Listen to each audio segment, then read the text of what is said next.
the pilot who landed in enemy territory and walked out alive. The American pilot is standing in the middle of a German airfield. His hands are raised.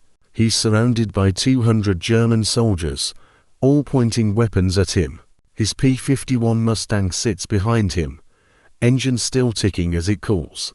He just landed, voluntarily, on a German military airfield, in the middle of Nazi-occupied France.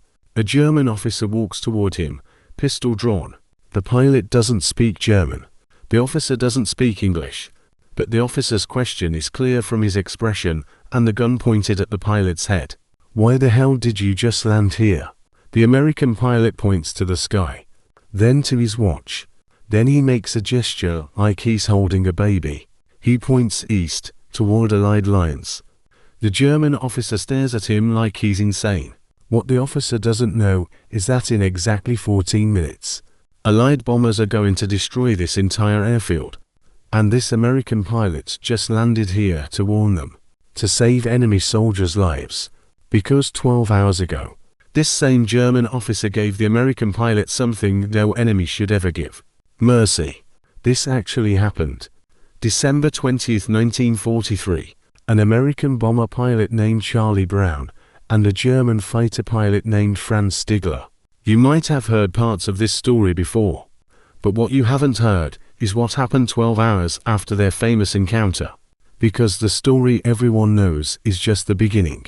To enemy pilots, one damaged bomber, one impossible act of mercy. Franz Stigler escorts Charlie Brown's crippled B-17 to safety instead of shooting it down. That's the famous part. The part that gets told in history books. The heartwarming moment of humanity in the middle of war. But what happened next, what happened 12 hours later, is the part that will blow your mind. The part that sounds like Hollywood fiction, but is completely, documentably true. Welcome to Echoes of W2. I'm your host. Today I'm going to tell you a story about two pilots, two impossible decisions, and a chain of events so unlikely that if this was a movie, you'd say it was unrealistic. This story has everything: aerial combat, impossible mercy, a pilot making the craziest decision of the entire war, enemy soldiers working together, and a twist ending that nobody saw coming. Buckle up, because this might be the most incredible true story from World War II you've ever heard. Let's start with the famous part, because you need to understand it to appreciate what comes next. December 20th, 1943, morning. Charlie Brown is piloting a B-17 bomber called Ye Old Pub on a bombing mission over Bremen, Germany. It's his first mission. He and his crew are all new to combat. The mission goes terribly wrong. German fighters attack the bomber formation. Anti-aircraft guns tear into the B-17s. Brown's plane is hit repeatedly. One engine is destroyed. Another is on fire. The tail gunner is dead. Half the crew is wounded. Brown barely gets the plane out of German airspace. He's lost. The controls barely respond. The plane is losing altitude. They're not going to make it back to England. Then Brown sees a German fighter pull alongside. A Bf-109. The enemy. Right off his wing. So close Brown can see the pilot's face through the canopy. This is it. They're about to be finished off. Brown prepares for the end. But the German pilot doesn't shoot. He's looking at the B-17, at the holes in the fuselage, at the dead tail gunner visible through the destroyed turret, at the wounded men inside. The German pilot is Franz Stigler, 28 years old, an experienced ace with 22 confirmed kills. He's supposed to shoot down enemy bombers. That's his job. But Stigler sees something that makes him hesitate. He sees men who are clearly no longer a threat. A crippled aircraft trying desperately to get home. And he remembers something his commander once told him. You fight the aircraft. When the crew is wounded and the plane is crippled, they're no longer combatants. They're men in distress. Stigler makes a decision that could get him executed. He doesn't shoot. Instead, he escorts the B-17, flies formation with it, tries to wave Brown toward Germany, signaling him to land and surrender. Brown refuses. He's going to try to make it home. Stigler understands. He stays with the B-17, protecting it. When German anti-aircraft guns on the coast prepare to fire, Stigler flies close to the bomber. The gunners hold fire, thinking the fighter is escorting a captured aircraft. Stigler escorts Brown all the way to the North Sea, to the edge of German-controlled territory. Then he salutes Brown, peels away, and flies back to Germany. Brown makes it back to England. The B-17 crash lands, but the surviving crew is safe. They're alive because an enemy pilot shows mercy over duty.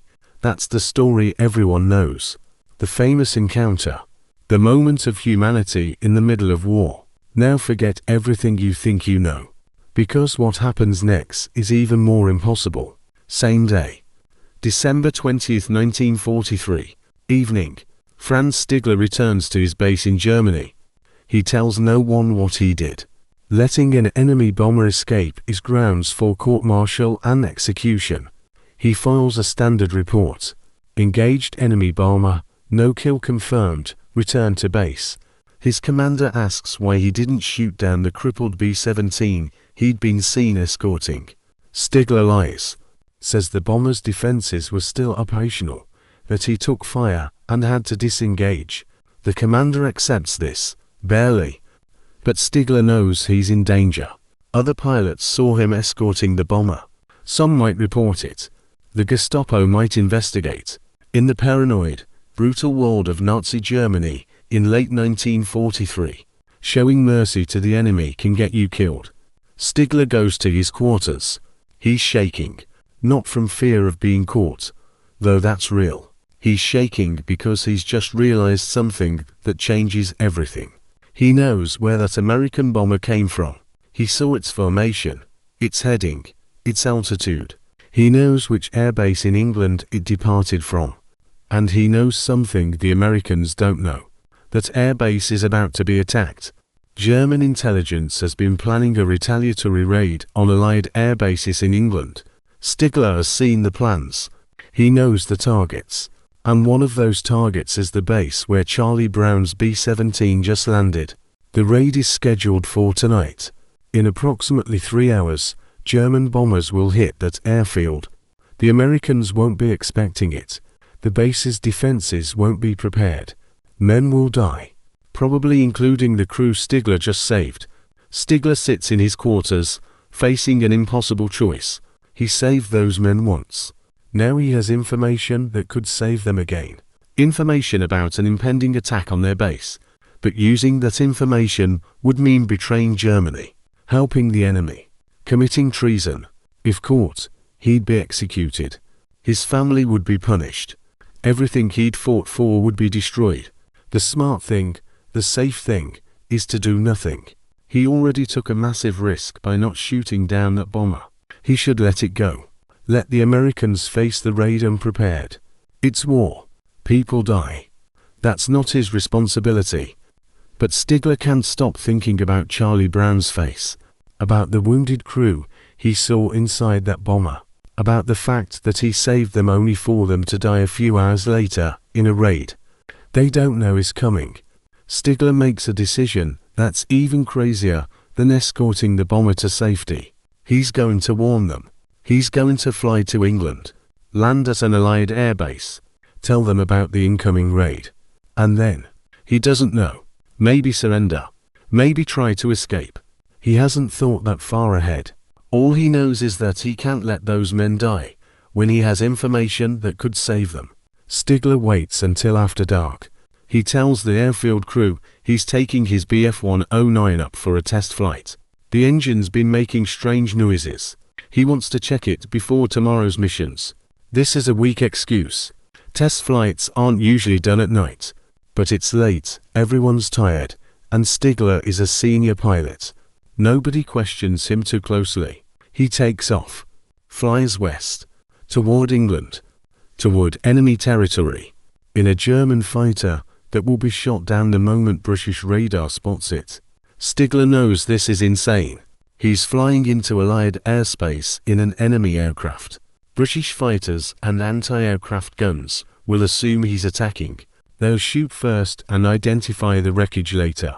He also knows that even if he makes it to an Allied airbase, there's no guarantee they won't just shoot him as he lands, or capture him and assume he's lying about the raid, or believe him but still execute him as a spy. Every part of this plan is suicidal. But Stigler keeps flying. He stays low, under British radar coverage, flies over the North Sea in darkness, navigating by stars and dead reckoning. He's trying to reach the same airbase where Brown's B-17 landed.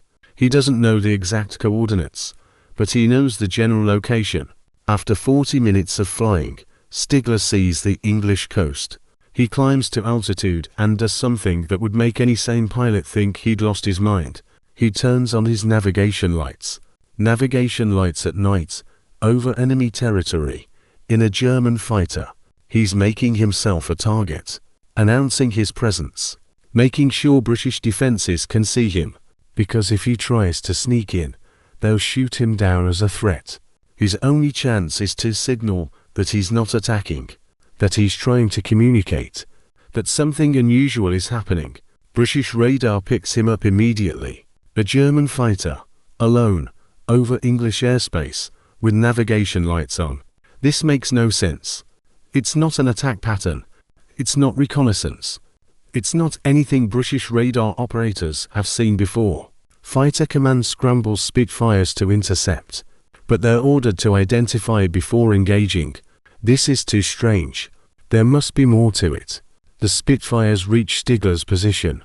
They can see his navigation lights, see that he's flying straight and level, making no aggressive moves. One Spitfire pulls alongside, close enough to see Stigler clearly in the cockpit. Stigler waves, actually waves at the British pilot. Then he points down, toward an airfield below. He's signaling that he wants to land. The British pilot is completely confused. A German fighter pilot, alone, over England, asking permission to land. This has to be a trick, or a defection, or something nobody's prepared for. The British pilot radios base.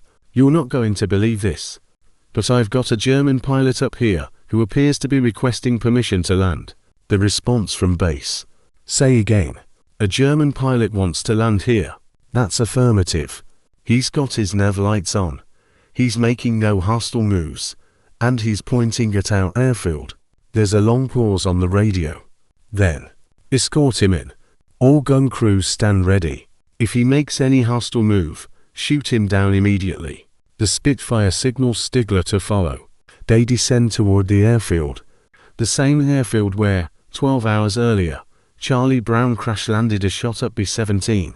Stigler lands his Bf-109 on an Allied airfield. British soldiers surround the aircraft immediately, weapons raised. Stigler climbs out slowly, hands raised. He's immediately grabbed, searched, and held at gunpoint. Officers arrive, demanding to know what the hell is going on. Stigler doesn't speak much English, but he manages to communicate a few crucial words. "Bomber raid. Tonight, here. You must evacuate." The British officers don't know what to make of this. A German pilot lands at their base and claims there's going to be a raid. It could be true, or it could be misinformation, or this pilot could be insane. But they can't take the risk. They alert air defenses, prepare fighters, evacuate non-essential personnel, and they wait.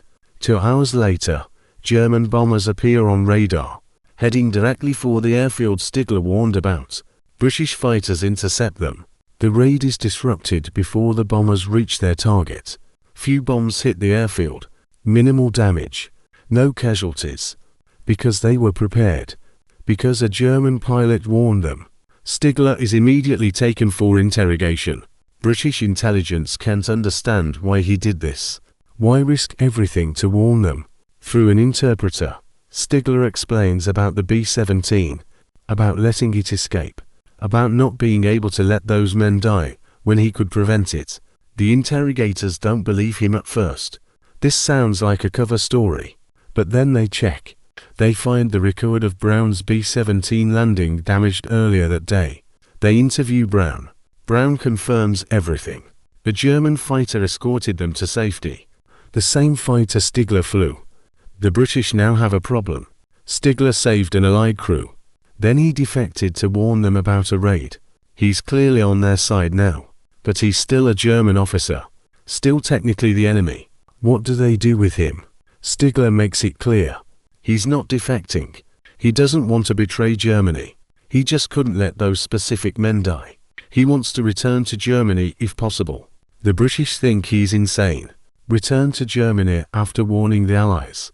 He'll be executed the moment they discover what he did. But Stigler insists. He saved those men. That was his choice. But he's not a traitor. He won't fight against Germany. He won't provide intelligence. He just wants this one act of mercy to be complete. This creates an unprecedented situation. The British eventually decide to treat Stigler as a special case. They keep him in comfortable detention for the rest of the war. Not as a prisoner, not as a defector, but as something in between. After the war ends, Stigler is released. He emigrates to Canada, lives a quiet life, tells no one about what he did. Not for 46 years. In 1990, Charlie Brown places an ad looking for the German pilot who saved him. Franz Stigler responds. They meet, become friends. Brown asks Stigler about something that's always confused him. Brown knew about the escort on December 20th. That was documented. But British records also show a German fighter landing that night, warning about a raid. Was that? Stigler confirms it. Yes. That was him. 12 hours after escorting Brown to safety, he flew back to warn about the raid.